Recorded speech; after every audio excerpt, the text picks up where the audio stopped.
friends आज आम जाना एमती चारोटी वस्तु विषय जहाँ भूलरे भी घरे रखा भल नुहे यार प्रभाव आम जीवन उपर पड़ी था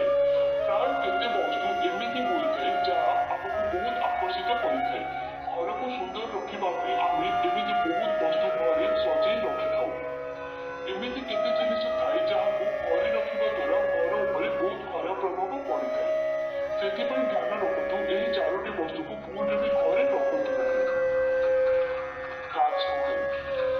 ताजमहल बहुत सुंदर होगा सहित प्रेमर प्रतीक बोली भी माना जाए से लोग घरे सजाई रखा पसंद करते ताजमहल सुंदर होगा सहित मुमताजर समाधि भी अटे से ताजमहल फोटो कि प्रतीक घरे रखा भल नुहे यह घरे नेगेटिविटी सृष्टि कर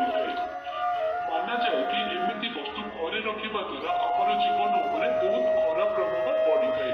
यह सीधा मृत्यु सहित जड़ित अच्छी से घरे रखा भल नुहे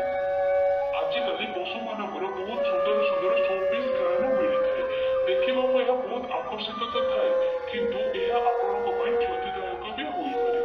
जदि कौन हिंसात्मक पशुर शोपीस कि इमेज घरे रखुंट कि घर कांथरे लगाऊँ एद्वारा घरे झगड़ा और हिंसा बढ़ी थाए जदि घरे बुड़ी जाऊा डंगार फोटो रखा जाए निज सहित आपणकर सौभाग्य को भी बुड़ी दिए बोली माना जाए एमती फोटो रखा द्वारा यह सीधा घर लोक संपर्क उपर खराब प्रभाव पकई थाए से शोपीस के फोटो घरे बिल्कुल रखु महाभारत को हिंदू धर्म में सबुठ महत्व ग्रंथ बोली माना जाए से पूजनीय बोली भी माना जाए पूजनीय होगा भी घरे रखा अशुभ माना जाए वास्तुशास्त्र अनुसार